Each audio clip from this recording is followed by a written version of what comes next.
Gravity, इन दोनों topics को समझेंगे कि ग्रेविटेशनल फोर्स क्या होता है हमारा और ग्रेविटी क्या होती है।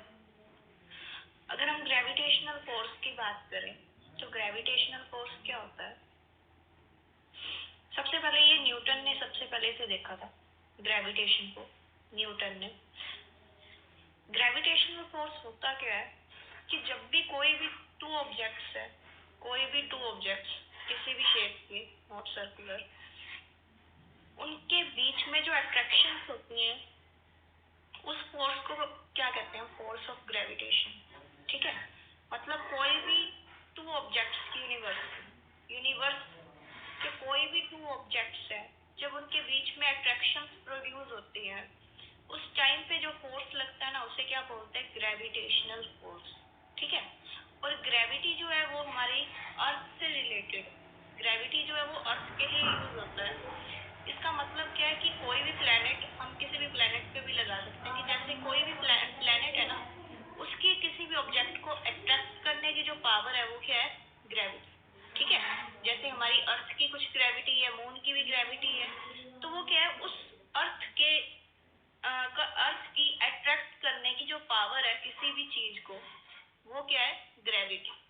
ठीक है, लेकिन ये हम कब यूज करते हैं ग्रेविटी वर्ड, जब ये हमारी अर्थ है ना या कोई भी प्लेनेट है, वो क्या कर रहा हो, उस ऑब्जेक्ट को अट्रैक्ट कर रहा हो अपनी तरफ जिसका वेट इसके वेट के सामने नेग्लिजिबल है, मतलब बहुत छोटा वेट है इसके कंपैरिजन में, तब हम ग्रेविटी वर्ड का यूज करते हैं। और ग्रेविटेशन का यूज कब करते हो, जब कोई भी टू ऑब्जेक्ट्स हो।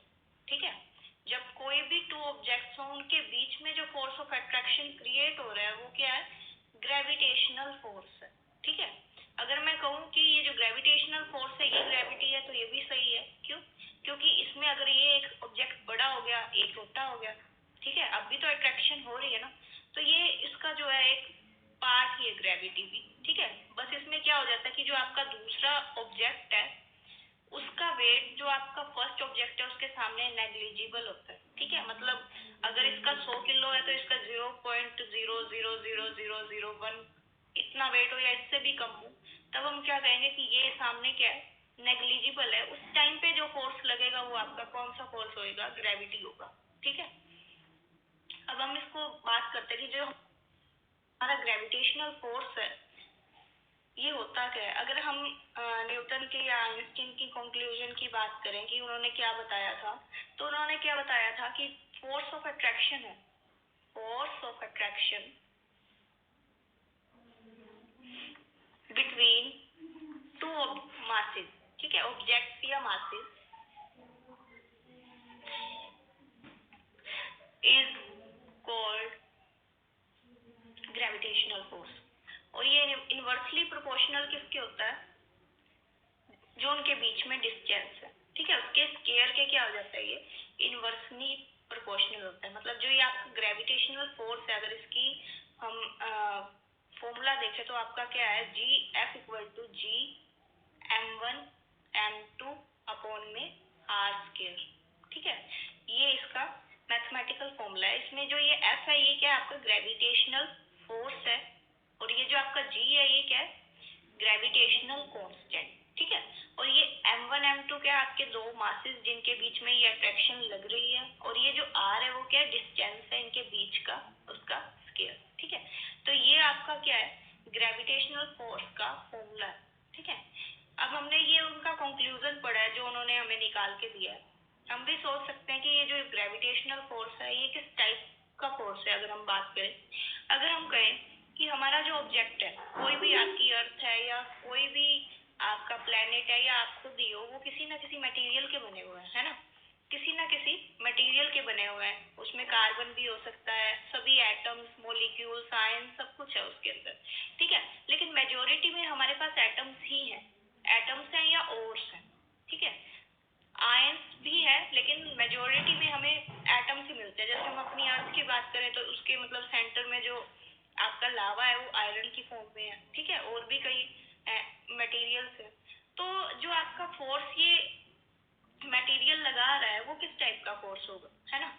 तो अगर मैं आपको कहूँ कि जो जैसे आपकी चुंबक है, ठीक है, एक चुंबक दूसरी चुंबक को अट्रैक्ट कर लेती है अपनी तरफ ना, तो वो किस टाइप से अट्रैक्ट करती है, ठीक है। और इसमें किस टाइप का फोर्स होगा, क्योंकि यहाँ पे हर चीज प्रेजेंट है, एटम्स भी है, आयंस भी हैं, ओर्स भी हैं, ठीक है, सब कुछ प्रेजेंट है। तो इस टाइम पे कैसा फोर्स ये जनरेट कर रहा होगा जिसकी वजह से ये दूसरे ऑब्जेक्ट को अपनी तरफ अट्रैक्ट कर रहा है, ठीक है।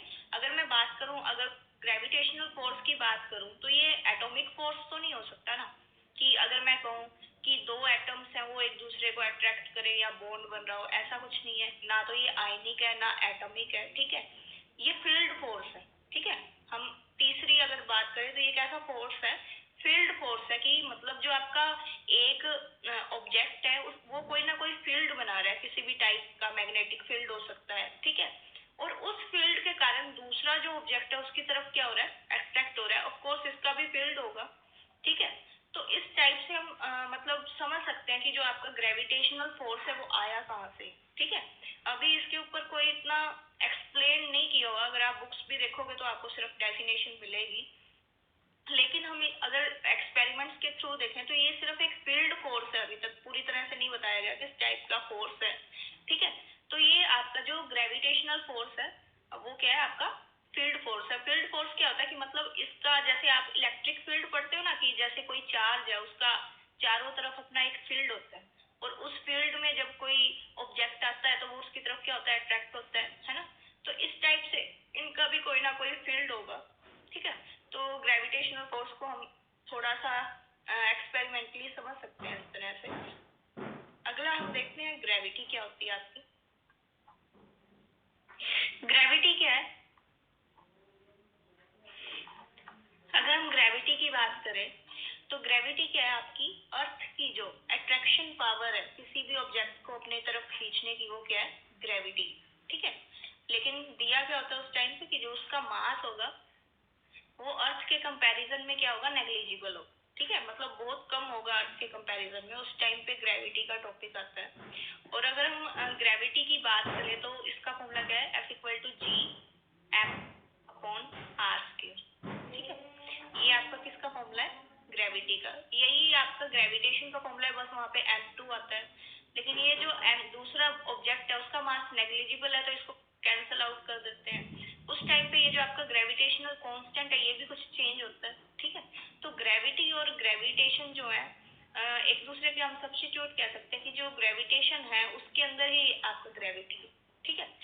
और उस टाइम पे क्या आपको चीज दिखेगी, जो दूसरा ऑब्जेक्ट है उसका मास क्या है उस टाइम पे, नेग्लिजिबल है, ठीक है। तो ये एक डिफरेंस है किसके बीच में, ग्रेविटेशन के बीच में और आपका ग्रेविटी के बीच में, ठीक है। आज ये छोटा सा टॉपिक है, इसको हमने डिस्कस किया, ठीक है। बाद में से बहुत ज्यादा डिटेल्ड में पढ़ेंगे।